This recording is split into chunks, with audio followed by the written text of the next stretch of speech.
hard to believe that it's been at least 15 years since Def Jam Icon came out, and a lot of people probably don't remember that because they probably didn't play the game because I heard that game was not that great. Well, especially in comparison to its predecessors, because I believe the original Def Jam Vendetta game came out back in either '02 or '03, and then Def Jam Fight for New York came out in 2004, and I believe that was the best. Def Jam game that ever came out of the entire trilogy, and that was supposed to be like a street fighting type of game, but it was pretty cool, and it was probably one of the best fighting slash wrestling type games of that decade, and Def Jam Icon just felt like such a step down and such a step backwards in comparison to Fight for New York, mainly because the plot wasn't as good. The main villains were not as they were not as charismatic or cool as D-Mob and Crow for Def Jam Fight for New York. I don't think I can even remember the names of the main villains in Def Jam Icon. I believe one of them name was like Troy Dollar or something like that, and the other one was like a crooked cop, and they were the two main antagonists. And honestly, the whole thing was pretty forgettable. As a standalone title, I do feel like Def Jam Icon could have been a better game. It probably could have turned more heads than it did.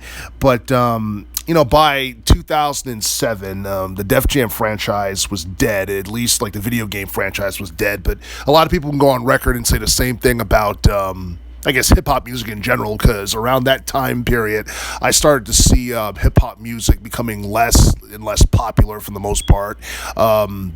It's still like popular today, but it's not nearly as popular as it was in the 90s or the early 2000s for that matter.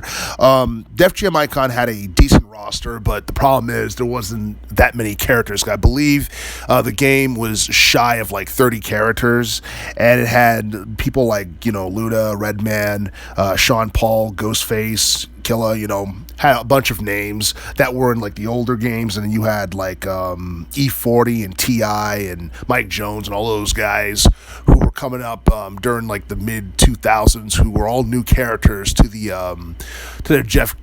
Def Jam fighting series. And like the roster wasn't necessarily a problem. It feels like there was a lack of effort that really went to Def Jam Icon as a game, because like with Def Jam Fight for New York and even Def Jam Vendetta, the first game, it's like everything looked balanced and it was more structured.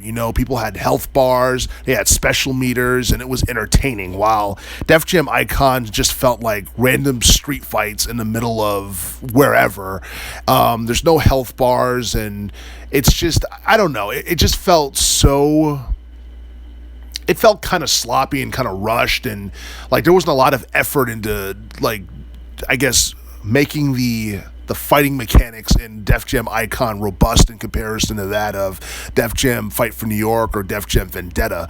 And honestly, the graphics could have been better, especially considering the fact that the game came out for the PS3 and the Xbox 360 back in that time. And I do feel that if this game was for the PS2, it's quite possible that more people would have bought it because more people had the PS2 and it was more successful. Like the PS2 was more successful than the PS3, but I do feel like Def Jam Icon overall as a game was just a letdown. And there are some people who wonder whether or not there's going to be a Def Jam Icon 2 in the future. I think that's highly unlikely, because if that was the case, that most likely would have happened by now, but I don't think there's too many people clamoring for a sequel to Def Jam Icon, especially considering how whack, it was, and how it was, a commercial failure for the most part. And also, things have changed. Hip-hop music is not what it used to be, and I don't think that another Def Jam Icon game or a Def Jam game in general would be a huge attraction in this day and age.